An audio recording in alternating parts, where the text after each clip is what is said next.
Kali ini kita akan membahas aspek Super Sentai yang sangat receh dan remeh-temeh, tapi justru menjadi ciri khas yang sangat dipikirkan oleh Toei Company karena itu sebuah metode yang membedakan satu series dengan series lainnya, apalagi kalau bukan metode atau cara memasuki robot raksasanya. Ada banyak cara untuk melakukan hal tersebut, misalnya hanya dengan melompat ke arah mekanya masing-masing atau dengan cara yang lebih realistis. Walaupun dalam pengembangannya, adegan para Sentai Rangers memasuki robotnya kemudian dipersingkat karena masalah durasi. Dan tentu saja kita akan mengulas metode yang kita anggap sangat realistis saat mereka memasuki robotnya masing-masing. Mau tahu apa saja? Mari kita simak 7 metode memasuki mecha paling realistis di Super Sentai versi Tokuvex Indonesia.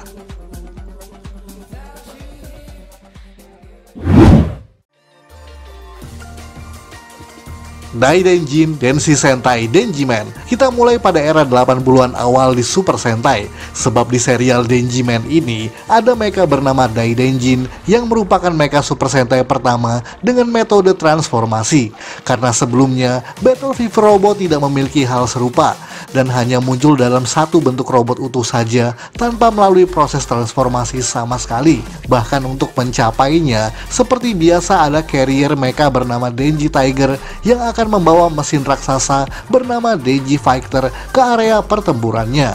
Dan seperti biasa pada era Showa tersebut, selalu ada adegan di mana para Rangersnya berlari dari arah kejauhan dan juga angle yang lebih lebar untuk memperlihatkan kesan betapa besarnya mecha yang mereka miliki. Dan untuk memasukinya, akan ada sebuah pintu otomatis di bagian kaki Daidenjin yang akan langsung mengarahkan para Denjiman ke bagian kokpit menggunakan semacam elevator. Tentu saja untuk memperlihatkan betapa tingginya mesin raksasa tersebut. Dan adegan tersebut diulang-ulang nyaris pada setiap episode, apalagi karena di serial ini tidak ada robot lain selain Daidenjin sendiri. Yang menjadi ciri khas pada era Showa bahwa Super Sentai rata-rata hanya punya satu mecha saja. Tapi cara bagaimana Denjiman harus menaiki elevator untuk mencapai ruang kendali mekanya tersebut nampaknya sebuah cara realistis yang perlu diacungi jempol walaupun dibuat pada era Showa.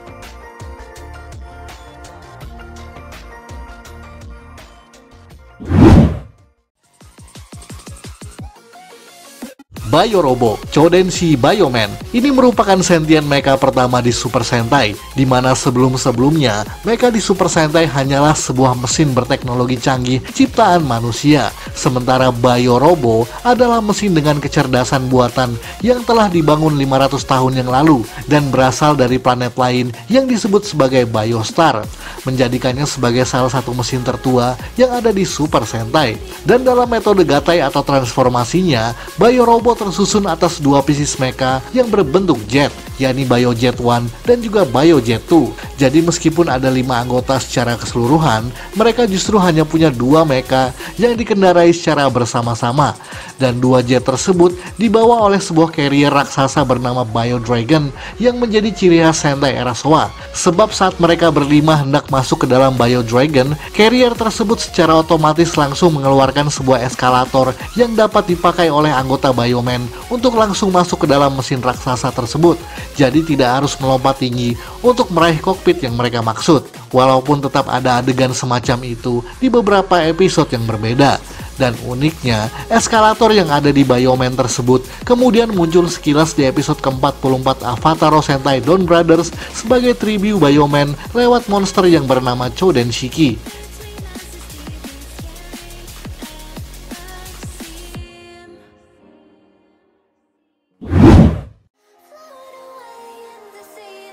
Arvirobo Gekiso Sentai Karanger. Agak ironi untuk serial yang satu ini, sebab meskipun berformat parodi yang notabene isinya hanyalah lucu-lucuan semata, nyatanya Karanger punya banyak aspek yang sangat realistis di dalamnya. Salah satunya adalah proses gatai Arvirobo yang pernah kita sebutkan dalam beberapa waktu kemarin. Dan sebelum melakukan gatai, tentu saja Karanger harus berusaha masuk ke dalam Ranger Vehicle mereka masing-masing, dan disitulah bagian uniknya, di mana pada episode kelima, Kyosuke dan yang lainnya mempelajari bagaimana cara melakukan gatai secara manual.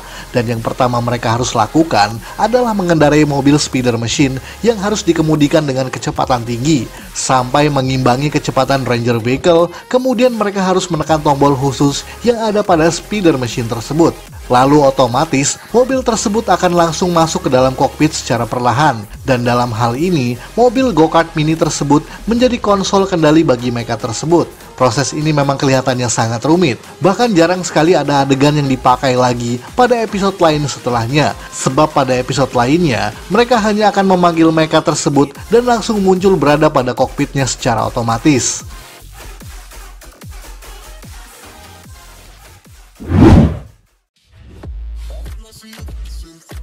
Galaxy Mega dan juga Mega Voyager, Denji Sentai Mega Ranger. Ada metode unik untuk Sentai bernuansa antariksa berikut. Sebab pada episode pertama, para Mega Ranger harus berlari menuju sebuah hangar peluncuran Mega Shuttle yang akan dilesatkan keluar angkasa bersama dengan para awak kapal profesional untuk terbang menuju Galaxy Mega yang sudah siap berada di atas orbit bumi. Seluruh adegan tersebut disajikan dengan gaya sinematik yang sangat realistis yang benar-benar mirip dengan peluncuran pesawat ulang-alik sungguhan. Namun pada episode-episode setelahnya, para Mega Ranger harus mengendarai mesin peluncur bernama Cyber Slider yang akan langsung terkirim pada kokpit Mega Shuttle pada markas Galaxy Mega. Hampir mirip seperti proses yang ada di K-Ranger barusan, di mana melibatkan kendaraan kecil untuk mencapai ruang mecha yang dituju. Berbeda lagi dengan Mega Voyager, di mana pada awalnya Kenta dan kawan-kawan yang berada pada Ainet Moonbase akan turun menggunakan tiang besi atau pole yang langsung terhubung pada Mega Voyager masing-masing. Namun itu hanya ada pada episode perdana kemunculan Mega Voyager saja, karena setelah itu adegan Mega Ranger yang memasuki mecha tersebut langsung di skip begitu saja pada episode-episode lain setelahnya.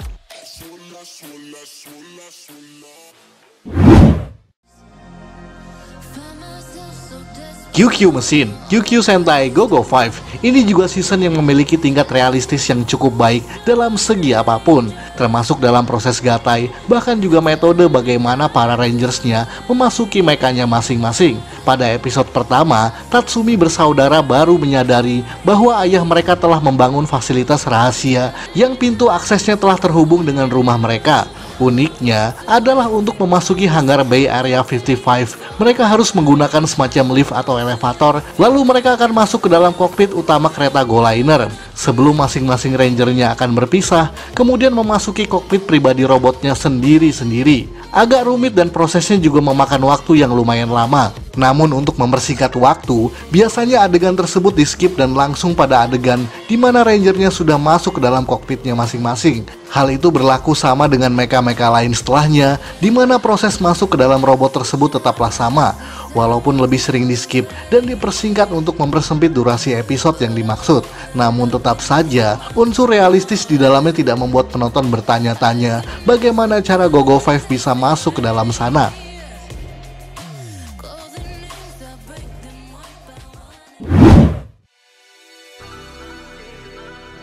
GoGo Vehicle, GoGo Sentai Bokenger, hampir sama seperti GoGo 5, di mana Bokenger juga memiliki hangar super besar dan canggih yang hanya dapat diakses oleh para rangersnya saja.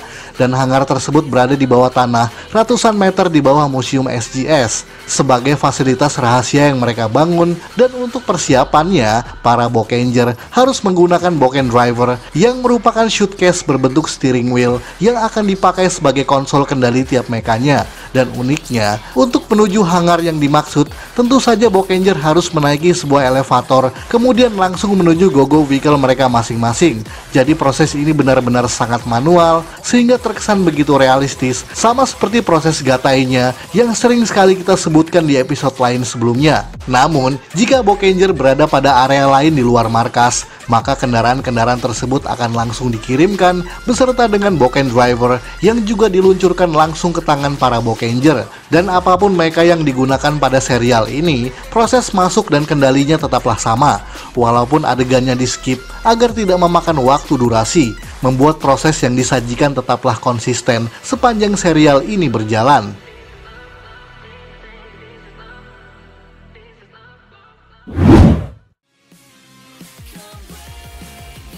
Buster Vehicle, Tokume Sentai Go Busters. Nah, kalau yang satu ini ada keunikannya sendiri, sebab pada konsepnya, Go Buster memiliki partner body droid yang dapat mereka fungsikan sebagai konsol kendali pada Buster Vehicle. Terkhusus bagi Red Buster, karena Chidanik dapat berubah menjadi personal kendaraan motor bagi dirinya, maka ia dapat langsung masuk ke dalam mecha CB-01 pada saat kendaraan tersebut dilajukan, bahkan pada area perkotaan sekalipun. Bahkan kokpitnya akan langsung terbentuk pada saat itu juga, dan dapat langsung dikendalikan seperti saat mengendarai sepeda motor, atau bisa juga diakses saat mereka berada di markas, dan biasanya itu berlaku untuk GT-02 milik Blue Buster dan juga RH-03 milik Yellow Buster, di mana mereka langsung masuk bersama bodyroidnya masing-masing ke dalam Megazordnya tersebut secara manual, kecuali BC-04 dan juga SJ-05 milik Beat dan juga Stack Buster yang proses masuk ke dalam kokpitnya sangat cepat saat pertama kali muncul pada episode ke-16. Namun yang paling realistis dan juga keren adalah ketika semuanya digabungkan menjadi Great Go Buster, di mana prosesnya sangatlah manual dan dilakukan pada markas Go Busters. Bahkan untuk memasukinya, 5 anggota Go Busters harus menaiki sebuah elevator lalu bisa masuk ke dalam Great Go Busters. Intinya, apapun yang ada di serial Go Busters memang seakan didesain dengan serealistis mungkin, bahkan untuk aspek yang paling kecil atau paling minor sekalipun.